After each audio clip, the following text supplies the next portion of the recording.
Um dos meus hobbies é estudar e explorar a cultura, a história e as terras bíblicas. Eu acredito que entender as configurações culturais, históricas e geográficas das terras bíblicas aumenta a nossa compreensão da narrativa apresentada na Bíblia. Hoje eu gostaria de levá-la em uma jornada a um lugar muito pitoresco no norte de Israel, Banias. Banias está localizado ao sopé do Monte Hermon, nas cabeceiras do Rio Jordão. A reserva natural de Banias contém uma abundância de beleza natural e histórica, desde as ruínas das cidades antigas até a enorme cachoeira de Banias, a maior cachoeira de Israel. O nome Banias é, na verdade, uma corrupção árabe da palavra Panias ou Paneus, do deus grego Pan. Meio bode, meio homem, deus das florestas, pastores e rebanhos. Pan também era conhecido como uma divindade universal, apropriada para o nome Pan, que significa tudo em grego. A realidade é que no segundo século antes de Cristo, o lugar era conhecido de Paneias, porque o deus grego Pan era adorado lá. O templo de Pan era o maior da cidade. Lá as pessoas cortavam nichos na rocha do penhasco para colocar estátuas de Pan e sua comitiva ninfa. E eles cometiam atos deploráveis, como adoração a esses deuses falsos. O templo de Pan foi construído em frente a uma enorme caverna com uma nascente profunda que não conseguia ser medida. Para a mente pagã, a caverna levava direto ao submundo, onde viviam os deuses da fertilidade.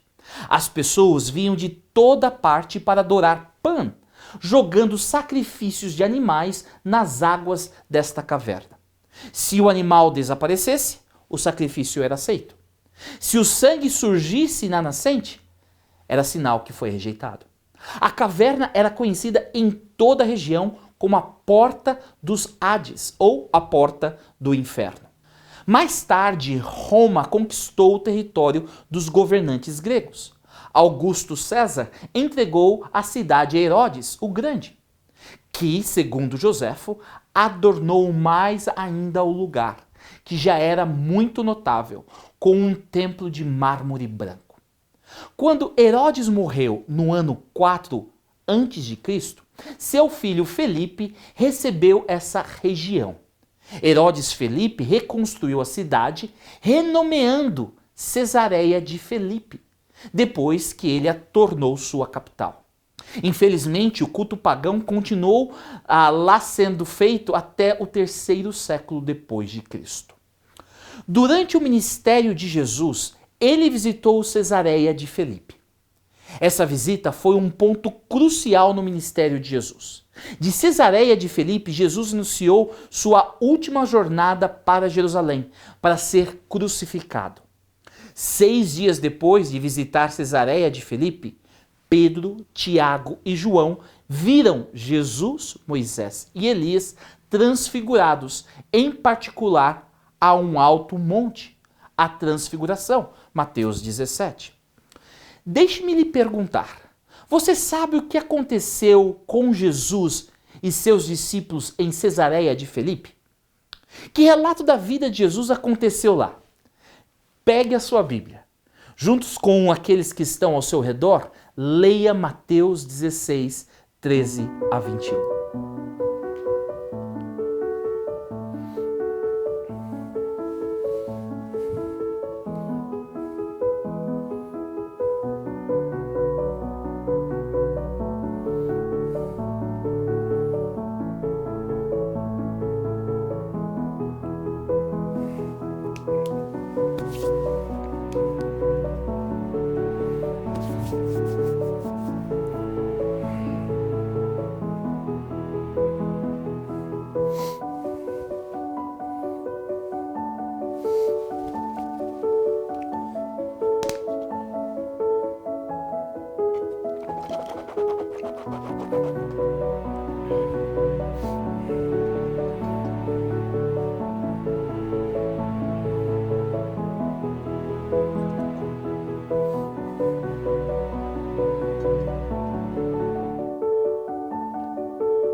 Jesus levou seus discípulos ao distrito de Cesareia de Filipe, uma região gentia ao norte do Mar da Galileia. Lá, longe das multidões que sempre estavam os rodeando, e em um contexto geográfico e de cosmovisão de Cesareia de Filipe, que refletia o mundo greco-romano, Jesus conduziu os seus discípulos a um nível mais profundo de compreensão sobre si mesmo. Como nunca antes, Jesus, de forma clara, se abriu e apresentou o ministério e a missão de sua vida aos discípulos. Primeiro, Jesus iniciou uma discussão sobre sua identidade, sobre quem ele realmente era. Em um centro de religião pagã como Cesareia de Filipe, onde muitas divindades eram adoradas, Jesus foi apresentado como Cristo, o Messias, o Filho do Deus. Só lembrando que toda vez que tiver a letra em vermelho, é você que tem que ler. Vamos tentar mais uma vez. O Messias, o Filho do Deus vivo. A palavra Christos, de onde vem a palavra Cristo, a tradução grega da palavra hebraica Messias, ocorre cerca de 350 vezes no Novo Testamento. Esta palavra não é necessariamente um nome, mas sim um título. Esse título envolve o conceito de ofício e função específicos. Cristo significa o ofício de Jesus como Salvador ungido e alude às suas qualificações espirituais para a função de salvar o seu povo. O título Cristo vai contra o sistema pagão de culto em Cesareia de Filipe e em todo o Império Romano. Nossa esperança e confiança não podem ser edificadas sobre ninguém além de Cristo. Não é sobre o Deus Pan, que representa todos os deuses ou a natureza. É sobre o Cristo, o Criador. Cristo é a imagem do Deus invisível. Ele existe antes de Deus ter criado todas as coisas e é a fonte de toda a criação. Na verdade, foi através dele que Deus criou tudo o que há nos céus e sobre a terra, tudo o que se vê e o que não se vê. Até os governantes, as autoridades, os que têm o poder e a força. Tudo foi estabelecido por Cristo e para Cristo. Antes que tudo tivesse sido criado, já ele tinha existência e todo o universo se mantém graças a ele. O Deus Pan também era o Deus padroeiro dos pastores e rebanhos. Mas deixe-me lhe dizer que Cristo, o Deus Todo-Poderoso, o Criador, também é o amável bom pastor. Eu sou o bom pastor. O bom pastor dá a sua vida pelas ovelhas. Jesus revelou não apenas quem ele é em Cesareia de Filipe, mas o que ele deveria fazer como Cristo, o bom pastor, entregar a sua vida por nós.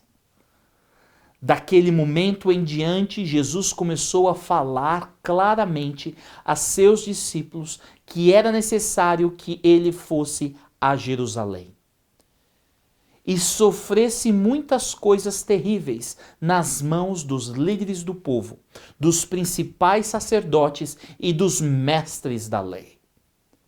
Seria morto, mas no terceiro dia ressuscitaria. Muitos sacrifícios eram oferecidos aos deuses em Cesareia de Filipe. Talvez quando Jesus estava compartilhando a missão de sua vida com os discípulos, eles estivessem presenciando alguém oferecendo um sacrifício na caverna em Cesareia de Filipe. Os sacrifícios apresentados às divindades tinham a intenção de agradar aos deuses, tentar mudar a opinião das divindades sobre uma determinada situação ou buscar sua aprovação ou bênção. Os sacrifícios pagãos oferecidos aos deuses em Cesareia de Filipe e o sacrifício pelo qual Jesus passaria são totalmente diferentes em natureza e motivação. Você vê a diferença? Tome esse tempo para discutir com as pessoas à sua volta as diferenças entre os sacrifícios pagãos e o sacrifício de Jesus.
Não eram seres humanos que ofereceriam um sacrifício, mas Deus, Cristo que se ofereceria como sacrifício. A razão desse sacrifício? O amor, apenas o amor. O resultado desse sacrifício amoroso? A salvação. Salvação que estaria disponível para qualquer pessoa em qualquer lugar. O único requisito para receber essa bênção? Aceitar Jesus Cristo como Salvador e Senhor. Baseado em si mesmo, em seu sacrifício, o que Jesus estabeleceria? Edificarei a minha igreja. Todos que aceitassem a Jesus e seu sacrifício seriam parte da família de Deus, o corpo de Jesus, a eclesia, a igreja de Deus. Cesareia de Filipe foi construída sobre uma rocha onde a vida das pessoas girava em torno de falsos deuses, morte e atividades demoníacas. Jesus, em Cesareia de Filipe, apresentou uma nova pedra, onde sobre esta pedra todos deveriam construir suas vidas e onde a sua igreja seria edificada. Há um debate milenar sobre o que Jesus quis dizer com a frase "sobre esta pedra edificarei a minha igreja". Quem é essa rocha? Bem, não quero tentar resolver essa discussão, mas quero deixar que a Bíblia fale por si. Então pegue sua Bíblia agora e leia os seguintes versículos e veja quem a Bíblia e até o apóstolo Pedro declara ser a rocha.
Jesus é o Cristo, o Criador, o bom pastor, o sacrifício, a rocha, a fundação e o sustentador da igreja.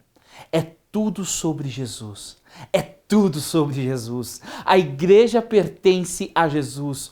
O Cristo é o fundamento de sua eclesia. O movimento de crentes edificados sobre a rocha proclamaria e exibiria as boas novas sobre Jesus.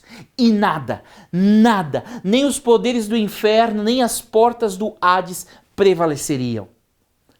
Em Cesareia de Filipe havia uma caverna conhecida como as portas do Hades, onde as pessoas ofereciam sacrifícios de animais na água desta caverna. Jesus apresenta uma nova perspectiva e realidade. Em vez de uma fonte de água que engole a vida, em Cristo, a água viva engole a morte e cria fontes que brotam para a vida eterna. E essa água viva seria distribuída e fluiria por sua igreja.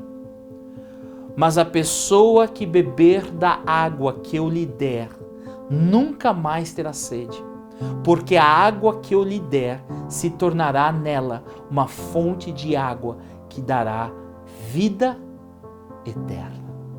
Veja bem, não se trata de um homem ou de uma instituição. É tudo sobre Jesus. Por meio de sua vida e ministério, Jesus inaugurou sua igreja para ser uma fonte viva de vida, apresentando e exibindo Cristo. A igreja foi criada por Ele, para Ele, e Ele mantém toda a igreja unida. É disso que se trata a igreja. Jesus. Seja a igreja amando e servindo.